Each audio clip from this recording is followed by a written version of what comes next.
Hey there. I recently married my husband after being together for 6 years. We kept it intimate, tying the knot at his aunt's charming farmhouse. I had always dreamed of a beach wedding, something we both cherished, as we often went to the beach to unwind. It held a special place for us, and I even started looking into hotels for guests. Like any bride envisioning a grand celebration, I worked in advertising, saved for years, and was eager to host a luxurious seaside wedding. But things took a drastic turn. A few months prior, my parents borrowed a large sum of money from me. Then, my brother unexpectedly got married. It was a small ceremony, but I was happy for him.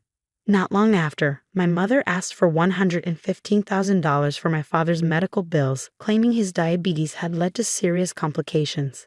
I didn't hesitate to lend it, concerned about his health. But when I visited, my father didn't seem as sick as my mother had led me to believe, and she deflected when I asked for his medical reports. She insisted on a costly imported drug that wasn't covered by insurance, even though she assured me hospitalization wasn't needed. The more I visited, the more uneasy I became.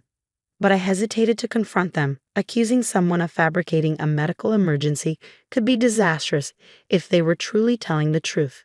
When I noticed my brother wasn't visiting either, I asked about it. My father told me they didn't want to worry him since he was busy with work.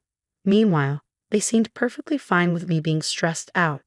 I eventually spoke to my brother after weeks of him not visiting our father. He casually mentioned he'd come by after his honeymoon. To my surprise, he hadn't told me he'd even left. He explained they'd planned to surprise everyone with stories and photos from their European trip, which had been kept a secret. He hadn't mentioned it earlier because he knew I was worried about Dad's health. Then my brother confirmed that our parents had told him everything was fine, and that they might have exaggerated things to me. I wanted to believe they were just protecting him, but what I saw at their house was undeniable. As the conversation unfolded, red flags flew up. My brother revealed that our parents were funding his lavish honeymoon, which had cost over $125,000. Luxury hotels, fine dining, shopping, everything was covered by them as a belated wedding gift. It hit me like a ton of bricks. My money wasn't going toward medical expenses, it was being used to fund his extravagant trip. There were no hospital visits, no medical records, just an elaborate ruse to direct my funds toward his honeymoon. Listening to my brother boast about our parents' generosity made my blood boil. They were using the money I'd saved for my wedding to finance his indulgence. It felt like a slap in the face, knowing they prioritized his honeymoon over my wedding. When I confronted my parents about it, they admitted they had fabricated the medical emergency because they knew I wouldn't willingly fund my brother's honeymoon. They justified it by saying he was struggling at work and needed a morale boost. They couldn't afford it themselves, but they thought I would be more likely to help, assuming I have more earning years ahead to pay them back. They downplayed my anger, dismissing it as just money, and promised to repay me eventually. In their eyes, my brother's happiness and mental well-being were more important than my wedding plans. It was infuriating. My wedding budget had been sacrificed for something I had never agreed to. I demanded repayment before the wedding because I needed those funds for my beach ceremony. Although my husband's family was pitching in to cover some costs, I still had significant financial responsibilities. My parents have always made it clear they couldn't afford both my education and my wedding. I decided to pay for my wedding myself after college, and now their lies threatened to derail my carefully planned day. I brought up my brother's favoritism, which had always been clear. When he went to college, I had asked if they had made him choose between paying for his education or his wedding. He laughed it off, never once acknowledging their bias. I'd been too young to confront them about it back then, still dependent on them and trying to keep the peace. Years later, when I confronted them about the money they borrowed from me, I called them out on their favoritism. They denied it, but it was obvious. I insisted they repay me because I had worked hard and saved for my dream wedding, not for my brother's extravagant trip. They claimed they couldn't pay it all back before the wedding and suggested a repayment plan stretching out over years. They insisted, family comes first, justifying their actions with the idea that I had been willing to support a fabricated medical emergency to help my father. The truth was, my brother's work issues were because of his lack of effort. His sales job was commission-based, and his low performance wasn't due to depression, as they claimed. He was simply lazy and entitled, spoiled by our parents. They exaggerated his struggles to justify funding his lavish trip, making him out to be a victim when he was anything but. I tried explaining how important my wedding was to me. My husband's family had already committed to covering certain expenses, and I needed the borrowed money to fill the gap. But my parents insisted they couldn't pay me back in time and suggested I scale down or ask my husband's family for more help. I pleaded with them to honor their promise, but they refused. I left their house in tears, telling my husband everything. He was furious and wanted to involve a lawyer, but without any written proof, I knew there was little chance of success. Everything had been informal, no contracts or official records to back my claim. Since we lacked evidence, filing a lawsuit against my mother seemed pointless. We didn't want to waste money on legal fees when the odds of winning were slim. Instead, we refocused our energy on adjusting our wedding plans. Thankfully, my husband's family stepped in. His aunt offered her farmhouse venue free of charge. Although I had dreamed of a beach wedding, her suggestion intrigued me, and I decided to visit the venue right away. I walked into the venue and immediately I knew it was the right choice. Though it wasn't the beach wedding I'd envisioned, the farmhouse setting turned out to be perfect for us. And the best part, we had the entire venue free of charge, which was a huge relief given the financial strain we were under. Wedding planning became my escape from the chaos with my parents. I had already made up my mind that they wouldn't be invited, but I was torn about whether to invite my brother, especially since he wasn't aware of their deception. After he returned from his honeymoon, my brother called to scold me for asking our parents to repay the money. To my surprise, he downplayed the situation despite being the one who spent it. He promised to pay me back eventually but insisted that I simply accept it and scale down my wedding plans. His response made everything clear. I stopped talking to both him and our parents. Without my wedding savings, I had no choice but to scale back the wedding.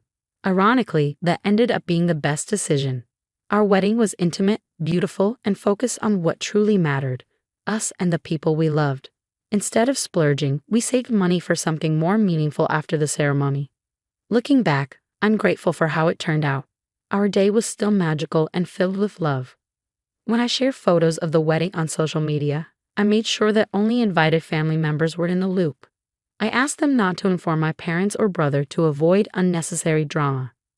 But somehow, they found out and contacted me the following day, demanding an explanation for not being invited. I couldn't believe they still expected an invitation given the distance between us. The last conversation we had ended in tears, and since then, I'd had no contact with them. Yet they felt entitled to attend and were furious about being excluded. My parents called me, adding my brother to the conversation. They all yelled at me at once, but I stayed calm, recognizing their sense of entitlement. I had already distanced myself from them and didn't want their drama ruining my newly happiness. I calmly explained that after they borrowed money from me, I had to cut down on the guest list to keep things within my budget. Since they weren't close family, they weren't invited. After the call, I blocked them, hoping that would end the conflict. But my husband later told me my brother had reached out to him, claiming my parents were deeply hurt by not being invited. Apparently, my mother had cried so hard that she nearly fainted. I started to feel guilty, even though I knew I had every right to exclude them after they took money that was meant for my wedding. It's been a week since I last spoke to them, and I've decided to cut off all communication for good. My mother's tears don't change the reality. I was the one who cried when I begged them to return the money before my wedding, and they brushed me off.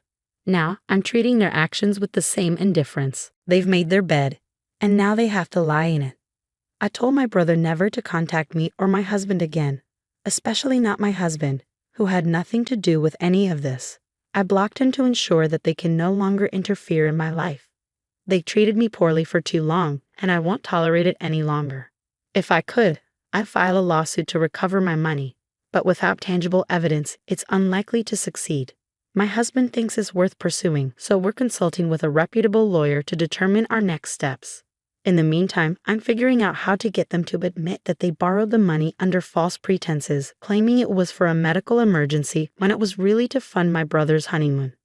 Proving this in court will be difficult, but I'm not letting them off the hook easily. I deserve that money back, and I'm determined to get it.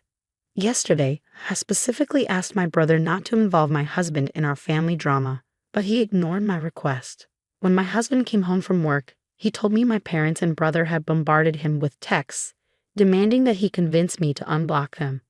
Things escalated further when they showed up at his workplace, following him and honking until he pulled over. My husband recognized my brother's car and knew they'd follow him home, so he decided to stop and confront them. They met at a nearby diner, where my family lectured my husband. My brother couldn't believe I was cutting ties over money and called it an overreaction. They argued that not inviting them because of a financial dispute was extreme, and they hoped my husband could convince me to reconcile. My parents claimed they intended to repay the money slowly, citing my brother's work struggles and their retirement plans. They painted me as unreasonable and selfish. Instead of engaging with their accusations, my husband remained calm and listened attentively. He suggested they send me a heartfelt message directly, rather than through him. Up until now, they had been accusing me, but my husband managed to convince them that acknowledging their mistakes might help. To our surprise, they agreed to send me a message. My husband cleverly manipulated them into admitting their actions, thinking it would soften my stance. In reality, it was an admission of guilt, and now we have the proof we need for legal action. I'm incredibly proud of how my husband handled the situation. He's like a genius, but my genius, and I love him for it. Now, thanks to his plan, my parents and brother foolishly sent an email confessing their lies and detailing their wrongdoings. With this evidence, our lawyer is moving forward with a petition to reclaim the $115,000.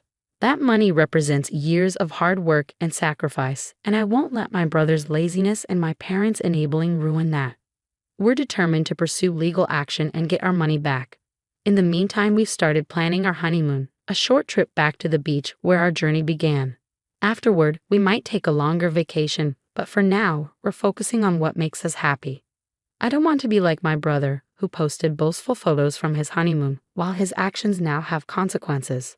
It's unfortunate for them, but they brought it on themselves, and they'll have to face the consequences.